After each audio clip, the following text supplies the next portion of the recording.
She was 19. Bright, full of life, surrounded by people she called friends. She had dreams, plans, a future waiting just beyond the horizon. But in the span of a single night, all of that vanished. No goodbyes. No warning. Just an open door, a final step, and silence. She went out like she had many times before, dressed for the night, laughter in the air, the city alive with possibility. Her friends were with her. People she trusted. People she had known for years. But before the night was over, that trust would be shattered. Before the night was over, she would be gone. And the people she relied on the most would be the ones holding the truth. It started with a text that went unanswered. A phone call met with empty ringing. Hours passed. Then a day. Panic set in. Her family searched, desperate for answers, but the ones who should have been just as frantic, weren't. They had excuses. Reasons. Stories that shifted under scrutiny. And the more questions were asked, the more the cracks began to show. Her name would be whispered in fear. Her face plastered on missing person posters. Strangers would follow the case, hoping for a safe return, a miracle. But the truth was far from hopeful. The truth was something no one was ready for. Because this wasn't a random disappearance. This wasn't a case of being in the wrong place at the wrong time. This was something else. Something planned. Something executed with precision. And the ones responsible? They were right there, watching it all unfold. The police were hesitant at first. Missing adults don't always make headlines. People leave, they run, they make mistakes. But this was different. Her friends, those who were last with her, spoke too casually. They seemed too rehearsed. Too at ease with her absence. And then there was the lie, small, almost unnoticeable. A detail that didn't fit. A contradiction that shouldn't exist. And once the first lie was exposed, the rest began to unravel. The betrayal ran deep. The horror of what had happened even deeper. And by the time the truth came out, the story of what really happened to her would leave even the most hardened investigators speechless. This isn't just a story about a missing girl. This is about trust broken beyond repair. About a friendship turned fatal. About the darkness that hides in plain sight, behind familiar smiles and comforting voices. This is her story. The one they never wanted you to hear. Before she became a headline, before her name was whispered in fear, before the search parties and the flashing news alerts, she was just a girl. A daughter. A sister. A friend. A young woman with dreams stretching far beyond the city she lived in. She had her whole life ahead of her, a future waiting to be written. But instead, her story would end in the most unthinkable way. She was born on April 19, 1992, in a family that adored her. From the very beginning, she was the kind of person who lit up a room. There was something about her, an energy, a presence, that made people feel at ease. She made friends easily, trusted openly, loved deeply. Maybe too deeply. Maybe too openly. Because not everyone she welcomed into her world deserved to be there. Growing up, she was the kind of girl who couldn't sit still. She had dreams too big to be contained, a thirst for life that made her chase every opportunity. She was fearless. Adventurous. She didn't just want to exist, she wanted to experience everything life had to offer. And she did. Until the night she didn't. In high school, she was popular but kind. Never the type to look down on others. She was the friend who would drop everything if you needed her, the girl who stayed up late on the phone giving advice, the one who always had a laugh ready, no matter what. People gravitated toward her. She was fun. She was free-spirited. She trusted easily. And that trust would be her downfall. After graduating, she had dreams of something bigger. A career, a future in business. She moved to college, ready to start the next chapter of her life. College was a new world, filled with new people, new possibilities. And she embraced all of it. She thrived in the chaos of it all, the late-night study sessions, the spontaneous road trips, the endless conversations about the future. It was everything she had hoped it would be. She had a boyfriend, Jude, someone she truly cared for. He wasn't just her partner, he was her best friend, her anchor. They had dreams of a life together, of growing up and figuring things out side by side. He knew her better than anyone. And when she went missing, he knew, deep in his gut, that something was terribly wrong. That she wasn't just out somewhere. That she wasn't coming back. Not on her own. But there was another side to her life. A side that, at first, seemed innocent enough. She loved to go out, to dance, to feel the pulse of the night. It was harmless. Just a way to escape the stress, to feel young, to live in the moment. She and her friends had a routine. Weekends meant music, drinks, and nights that stretched into the early hours of morning. They had their spots, their favorite clubs, their secret ways of getting in. It was all part of the experience, part of the fun. But fun has a way of blurring the edges of reality. And that night, she didn't see the danger creeping closer. She didn't recognize the signs. Because the threat wasn't a stranger in the shadows. It wasn't some faceless predator lurking in the dark. It was the people standing right next to her. Her so-called friends. The ones who should have protected her. The ones who should have been there when she needed them the most. The ones who, instead, turned their backs. She had met them in college, friends who, at first, seemed just like her. Young. Carefree. Looking for adventure. They laughed together, partied together, shared secrets in the way only close friends do. But underneath it all, there was something else. Something no one noticed at first. Jealousy. Resentment. A quiet, growing tension hidden beneath the smiles and inside jokes. A tension that, on that final night, would reach its breaking point. Because that night wasn't like the others. That night, something was different.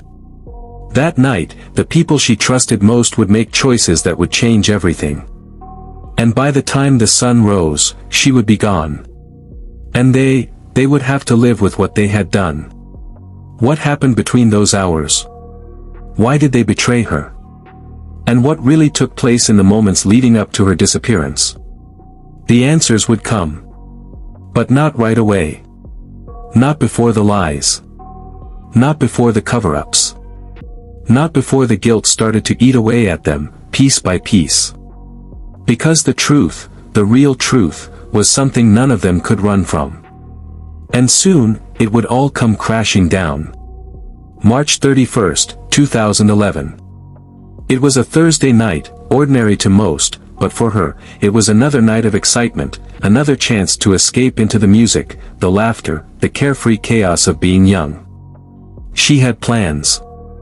Plans made in whispers between classes, through hurried texts sent during the day. The usual spot. The usual people. Just another night out. She told Jude, her boyfriend, that she was going to a hookah bar. That was the plan, or at least, that was what she wanted him to believe. But her real destination was different.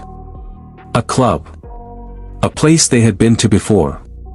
Somewhere loud, somewhere alive, where the world outside disappeared the moment you stepped inside. It wasn't her first time sneaking in.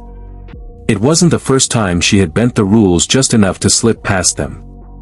A fake ID, a knowing glance at the right bouncer, a confidence that made it easy to believe she belonged there. But something was different that night. Maybe it was the group she was with. They weren't her usual crowd. Some of them were new, friends of friends, faces she had only recently gotten to know. But she trusted them. Why wouldn't she? They laughed with her, danced with her, whispered secrets into the noise of the night. She had no reason to think they would be the last faces she would ever see. They arrived at the club sometime after 10 p.m. The neon lights flickered in the darkness, casting strange shadows against the pavement. Music pulsed from inside, muffled voices blending into the heavy bass. They had done this before, piled into a car, excitement bubbling between them, the rush of the night pulling them forward. It should have been fun. It should have been just another memory to add to the collection. But that night would not end like the others. Inside, the air was thick with cigarette smoke, sweat, the unmistakable scent of spilled drinks and cheap perfume. Bodies pressed together on the dance floor, voices shouting over the music. She was smiling. Laughing. Moving from one conversation to the next, a drink in her hand, another one waiting for her at the bar. The world around her blurred into lights and sound, and for a while, everything was perfect.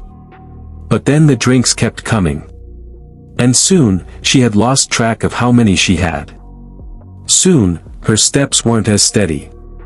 Her laughter slurred at the edges. She was having fun. Too much fun. At some point, her group splintered off. Some disappeared into the crowd.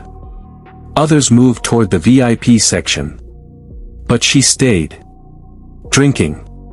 Dancing. Letting the night swallow her whole. She was seen with a guy, someone she had met just hours before. They talked, they drank, they danced until she could barely stand. And then, she couldn't anymore. The bouncers noticed. She was too far gone. Too unsteady. A liability. And so, just like that, she was removed. Pulled from the club, escorted to the sidewalk where the night air hit her like a slap. But she was alone. Her friends. They were still inside. They didn't follow her out. Maybe they thought she had left with someone. Maybe they assumed she'd be fine. Maybe they just didn't care enough to check. Her purse was still inside. Her phone. Her jacket. Everything she needed, everything that tethered her to the safety of her world, left behind. And she was out there, alone. Drunk. Vulnerable. For a while, she stood there. Swaying. Uncertain. She didn't know where to go. Didn't know what to do. And then, a car pulled up. It stopped just a few feet away. A white van.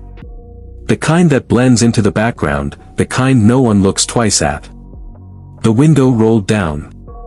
A voice called out to her. An offer. A ride home. A way out of the cold, out of the empty street where no one was watching. She hesitated. But only for a moment. Then, the door opened. And she stepped inside. That was the last time anyone saw her alive. The next morning, her phone rang. Again. And again. Jude was calling. He had woken up expecting to find her next to him. Expecting a text, a message, something. But there was nothing. At first, he told himself not to panic. Maybe she had stayed with a friend. Maybe her phone had died. But then the hours kept slipping by, and the silence stretched too long. He called again. And again. And the feeling in his gut, the one he tried to ignore, began to take hold. By noon, panic had set in. He reached out to her friends. The ones she had been with. They were slow to respond. Some brushed it off. Others said they didn't know where she was. She left with someone, they said. She was drunk. She probably just crashed somewhere. They had their excuses ready. But none of them made sense. Her parents got the call next. The kind of call no parent ever wants to receive. Their daughter was missing. No one had seen her. No one had heard from her. She hadn't come home. Her phone went straight to voicemail. And just like that, their world began to crack. They called everyone. They retraced her steps. They pleaded for answers. But the ones who had been with her, The ones who should have been the most concerned. They weren't panicked. They weren't searching. They were quiet. And then, a text. From an unknown number. "Hey, this is Travis. The guy who gave you a ride last night. White van. Did you get home okay?" A message. Innocent on the surface. A simple check-in. But it was more than that. It was the only clue they had. And the moment her father saw it, he knew something was wrong. Something was terribly, terribly wrong. He called the number. Again. And again. No answer. And with each unanswered ring, the panic turned to dread. This wasn't just a misunderstanding. This wasn't a case of a girl who had too much to drink and wandered off. This was something else. Something darker. Her friends were lying. He could feel it. The police dismissed it. "Give it time," they said. "She'll turn up." But he knew better. He knew his daughter. And he knew, with every second that passed, they were running out of time. What had happened that night? Why did no one step in? And why did the ones closest to her, the ones who should have fought the hardest, seem like they wanted to forget she ever existed? One of them knew more than they were letting on. And soon, their lies would unravel a terrifying truth. April 1st, 2011. The morning air was heavy with something unspoken. The kind of silence that doesn't feel right, that gnaws at the edges of reality before the truth has a chance to set in. She still hadn't come home. No messages. No calls. Nothing. And for the people who loved her, time had suddenly started moving differently. Every passing second felt like a warning, like a countdown to something they couldn't see yet. Her boyfriend, Jude, had barely slept. His mind kept replaying every conversation, every laugh, every little thing she had said to him before she left. It wasn't like her to disappear. It wasn't like her to ignore his calls. And yet, his phone remained silent. Her name. Her familiar name, sat there on his screen, unanswered, as the minutes stretched into hours. By mid-morning, the fear in his gut had turned to something worse, certainty. Something was wrong. He didn't know how, he didn't know why, but he knew. And that kind of knowing is the worst of all. Because once you feel it, once it settles into your bones, there's no going back. There's no room for hope anymore. He reached out to her friends again. The ones she had been with the night before. The ones who should have been just as frantic as he was. But the responses were off. Some didn't answer. Others seemed irritated, dismissive. She was drunk, they said. She left with someone. She probably just crashed somewhere. It was the way they said it. Too casual. Too unconcerned. As if she wasn't missing, as if she wasn't in danger. As if they already knew something he didn't. By noon, her family was involved. Her mother, her father, both frantic, both desperate. They called hospitals. Checked social media. Reached out to anyone who might have seen her. And then, finally, they did what any terrified family would do. They called the police. But the response was the same as it always is in cases like these. She's an adult.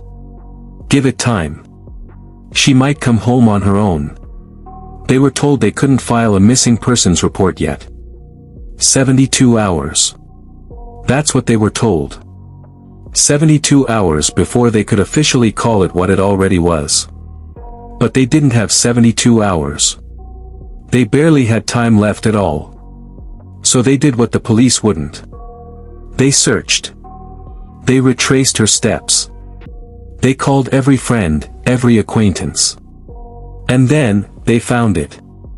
The message. The one thing that made their worst fears take shape.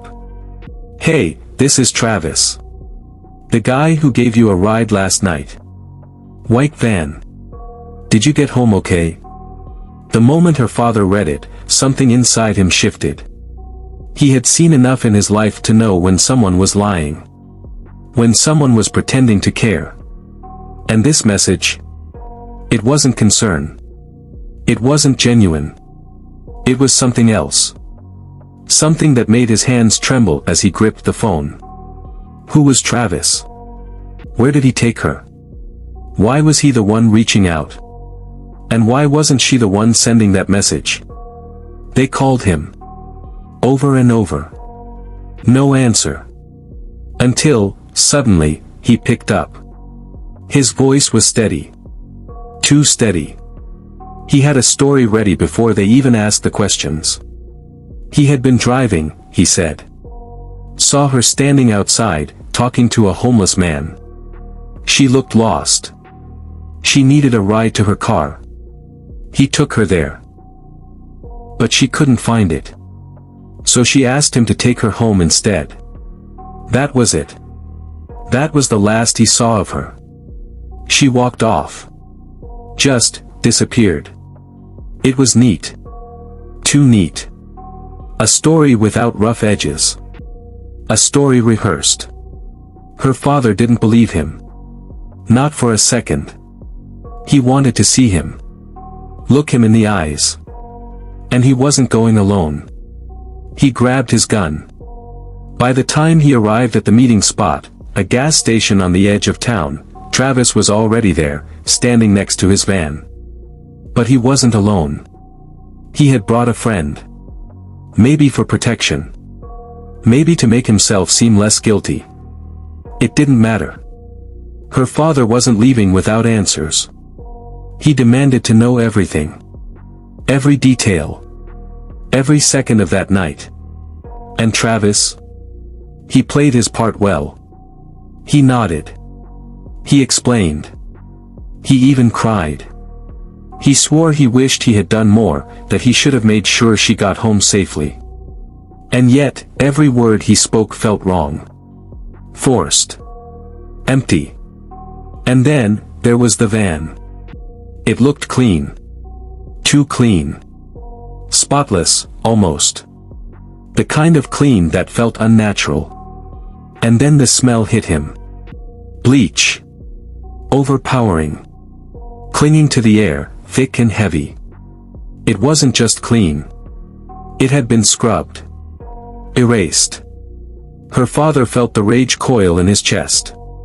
He wanted to grab him. Shake the truth out of him.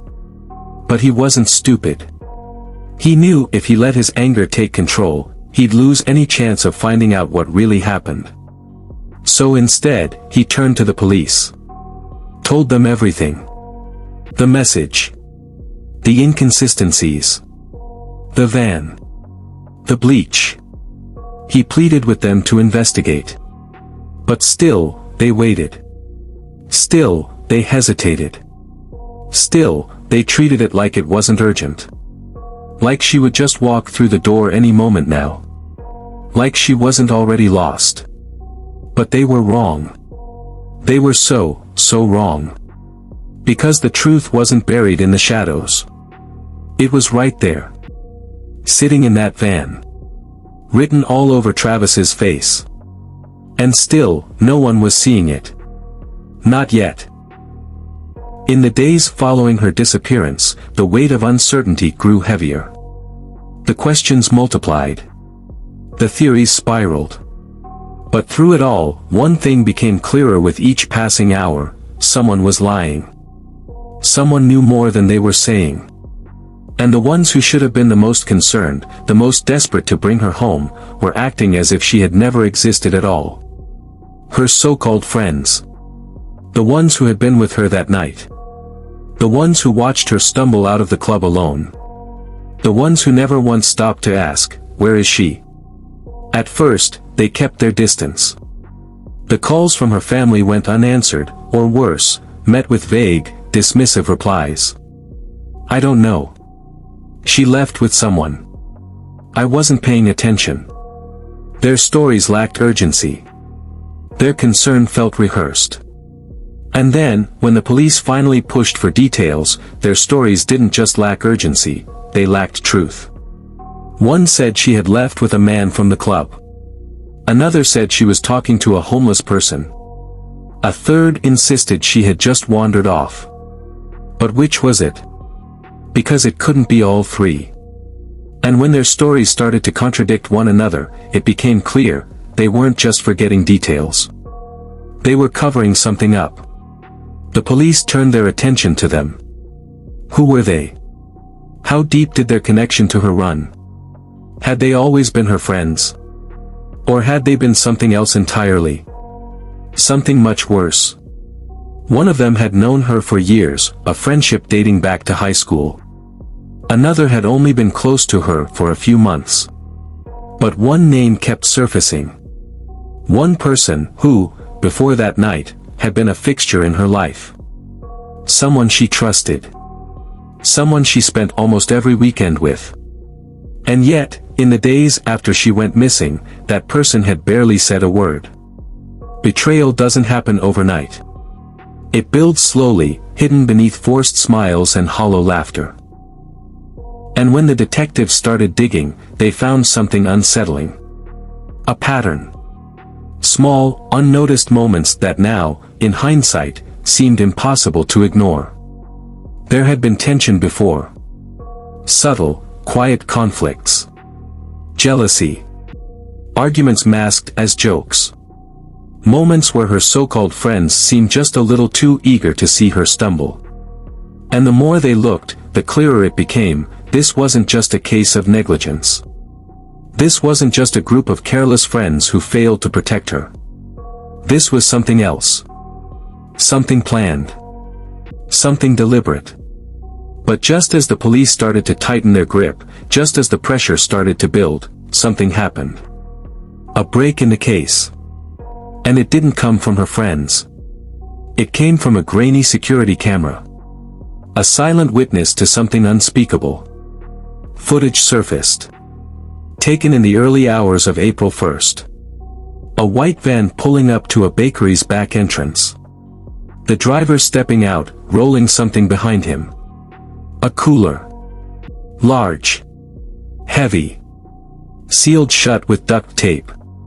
The timestamp showed it was just hours after she had last been seen. And the man? The man in the footage? It was Travis. The bakery's owner came forward next. She had noticed something strange. The morning after the footage was recorded, the cameras inside the bakery had been turned off. The floors had been scrubbed, the walls wiped down. Travis had been acting erratic, obsessive. Cleaning surfaces that didn't need cleaning. Avoiding eye contact. Jumping at every sound. And then there was the smell. Bleach. Heavy. Suffocating. Lingering in the air like a warning. Investigators combed through his every move. Surveillance footage from traffic cameras traced his path. And then, another witness. A man who had been working in a lot near the bakery. He had seen something disturbing that same night, a fire. A barrel, burning. Two figures standing nearby. One of them, unmistakably, Travis. They had suspected him before. They had doubted his story. But now, it wasn't just suspicion. Now, there was something more. Evidence. Something tangible. And the deeper they dug, the more damning it became. The public caught wind of the case. News outlets latched onto it, broadcasting her face across the country. Social media exploded with outrage. Why weren't her friends speaking up? Why weren't they begging for justice? And then, people started noticing something strange. A shift in their behavior. They weren't just staying silent. They were disappearing. Deleting accounts. Avoiding questions. Pretending like none of this had anything to do with them. And then, just as the case seemed to be breaking open, just as detectives started piecing together the puzzle, Travis disappeared. Vanished. Gone. No sign of him. No trace. He slipped through their fingers just as the walls were closing in. And before they could find him, another woman was attacked. A woman who should have never crossed his path. A woman who had no idea what he was capable of. A woman who barely survived to tell her story. The clock was running out. He was still out there. And whatever he had done to her, he was about to do again. July 4th, 2011. A night of celebration.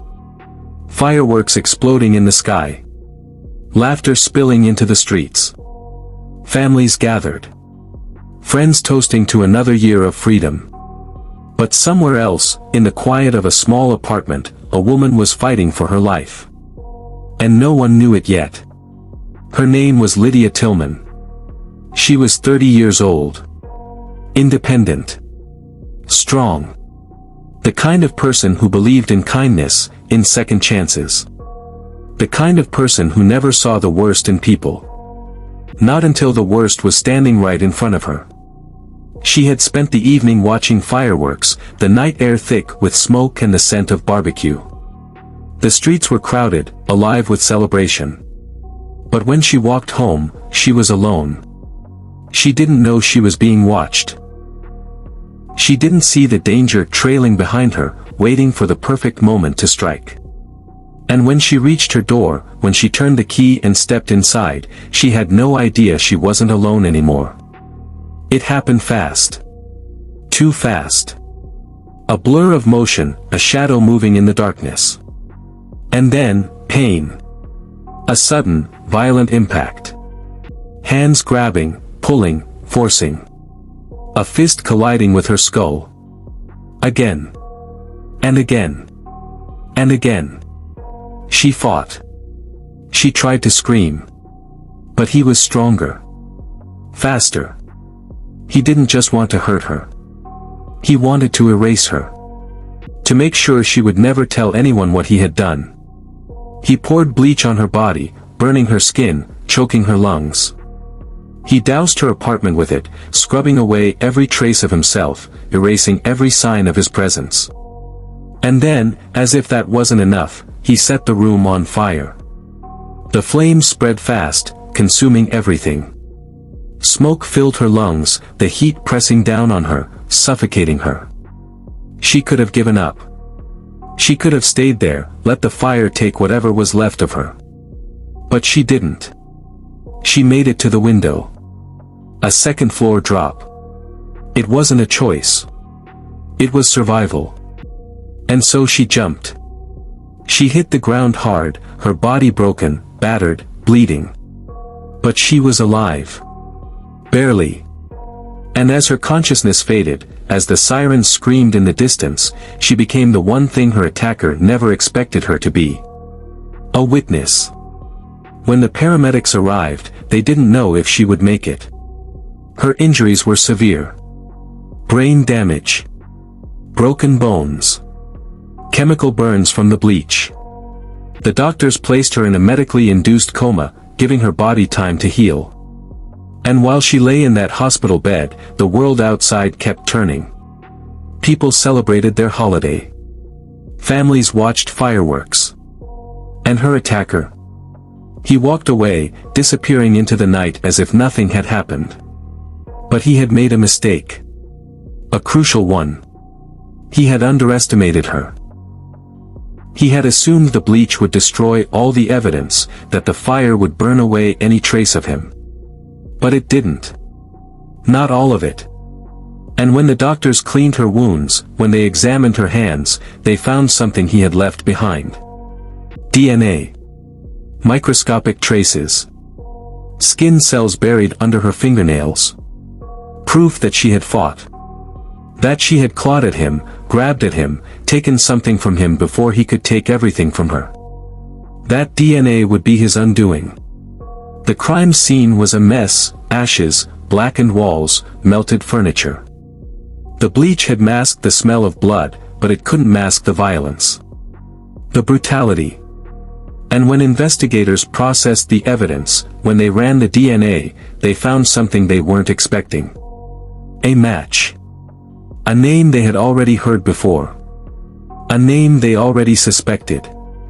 A name tied to another crime. Another missing woman. Travis. It had taken months. Months of speculation. Months of dead ends. But now they had him. Not just a suspicion. Not just a gut feeling. They had proof. Cold, undeniable proof. The man who had attacked Lydia was the same man who had been the last to see Kenya alive. And suddenly, everything fit. The bleach. The fire. The pattern of destruction.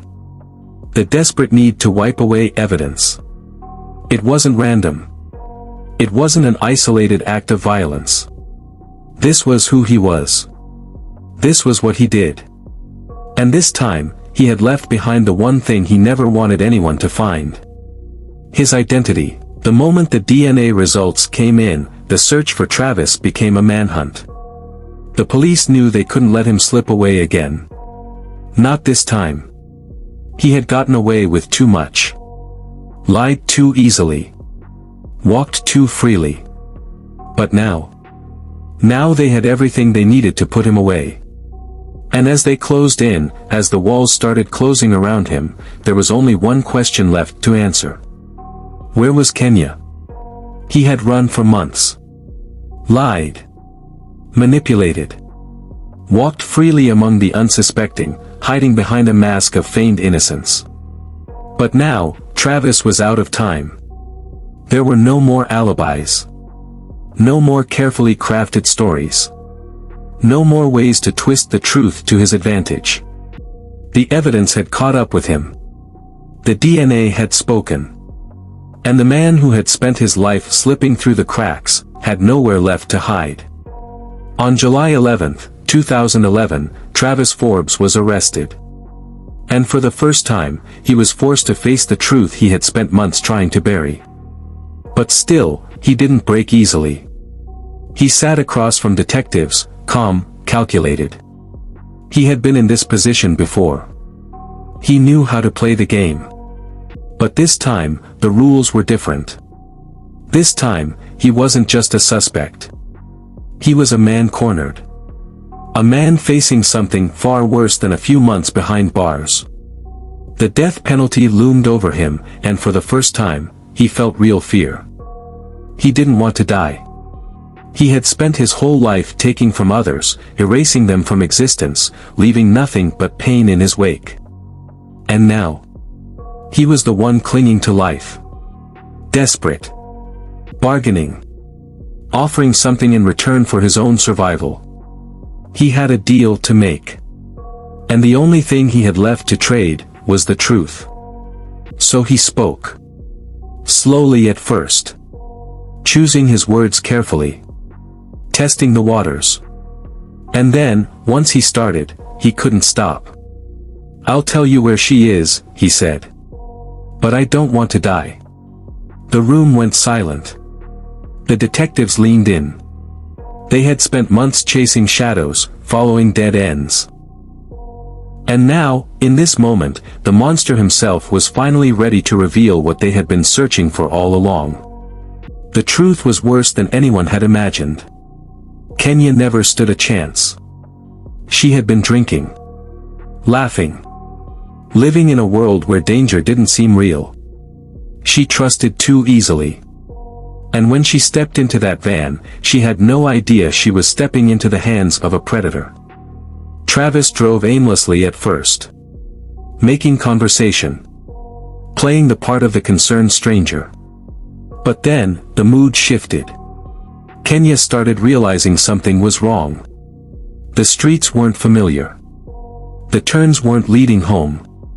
And when she tried to protest, when she tried to get out, he stopped her. She fought. Harder than he expected. She clawed at him, kicked, screamed. She didn't go down easy. But he was stronger.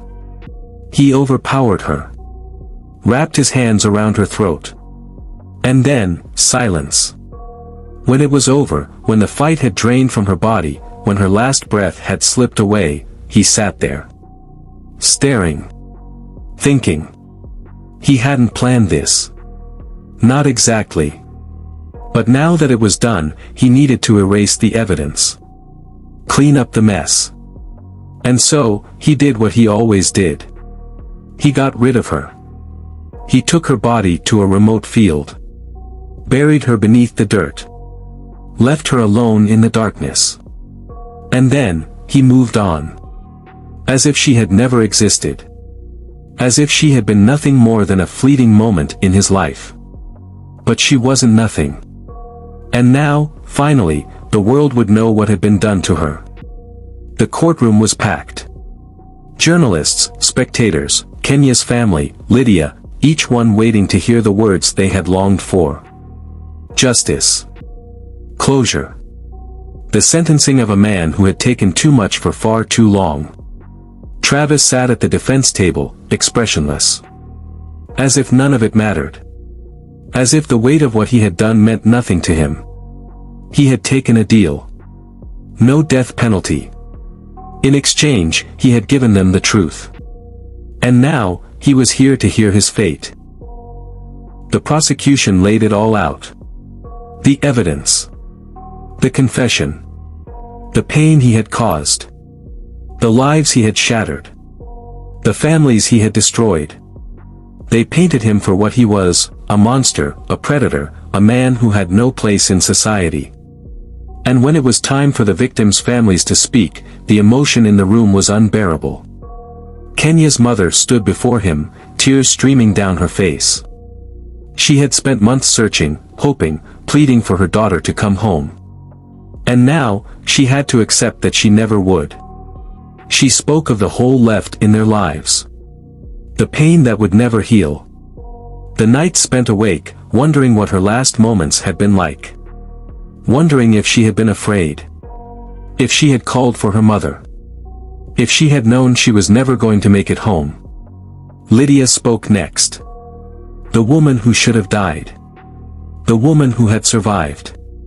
Her voice was steady, but her hands trembled. She recounted what he had done to her. The pain.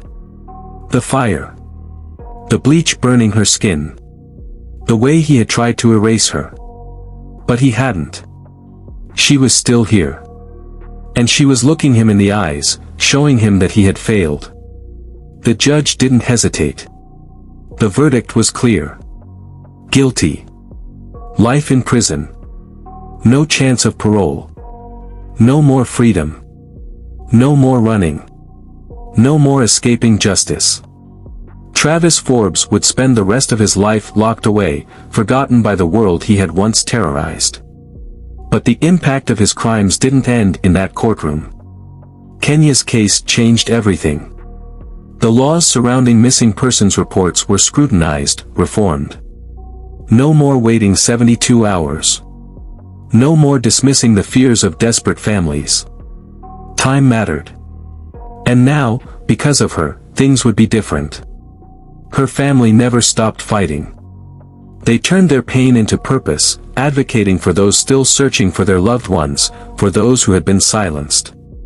And Lydia, against all odds, against everything that had been done to her, became a voice for survivors. She refused to let her story end in tragedy. She chose to live. To speak. To fight back. Kenya's story was one of trust betrayed. Of a night that should have been just another memory but instead became the end of everything she knew. It was a story of darkness. But in the end, it became something else, too. A story of justice. A story of survival. A story that will never be forgotten. Trust. It's something we give freely, something we rarely question. We trust our friends to have our backs. We trust the people closest to us to protect us. We trust that when we are at our most vulnerable, we won't be left behind. But trust can be dangerous. Because the ones we rely on the most, can be the ones who betray us the worst. Kenya believed she was surrounded by friends. People who were supposed to look out for her. But where were they when she needed them? They saw her struggling, saw her intoxicated, saw her vulnerable, and they did nothing. They left her alone, in the cold, without her belongings, without a way to call for help. They abandoned her at the very moment she needed protection the most. And that decision, that single moment of carelessness, it cost her everything. If just one person had stopped her from leaving, if just one person had walked her outside, called her a cab, made sure she got home safely, her story might have been different. But they didn't. And instead, she found herself in the hands of a predator. A man who saw an opportunity. A man who took advantage of her trust, of her intoxication, of her belief that people are inherently good. A man who saw her as nothing more than an object to be discarded. We often think of danger as something lurking in the shadows. A stranger in a dark alley. A faceless figure watching from a distance. But the truth is, danger is often much closer than we think. It's the people we let into our lives. The ones we sit across from at dinner. The ones we share secrets with. The ones we call friends. Kenya's story is a tragedy, but it is also a warning. A reminder that safety is never guaranteed, that trust should never be given blindly. If something doesn't feel right, if a situation feels off, listen to that instinct. Speak up. Step in. Be the person who makes sure a friend gets home safely. Because you never know when one small action could mean the difference between life and never making it home. But Kenya isn't just a cautionary tale. She was a person. A daughter. A sister. A friend. A young woman with dreams, with a future, with a life that should have stretched out before her. She wasn't a statistic. She wasn't just another missing girl. She mattered. And her story deserves to be remembered. Justice was served in the courtroom, but does it ever truly feel like enough? A guilty verdict, a life sentence, does it erase the pain? Does it bring back what was lost? Or does it just serve as a reminder of everything that can never be undone? What do you think? Was justice truly served? Did the legal system do enough? Let us know your thoughts in the comments below. If you found this case shocking, if you believe these stories need to be told, then join us. Subscribe, turn on notifications, and stay with us as we continue to uncover the cases that demand to be heard. Because behind every headline, behind every missing persons report, behind every name and face, there's a story. And those stories deserve to be told. Thank you for watching. Stay safe. And remember, look out for one another.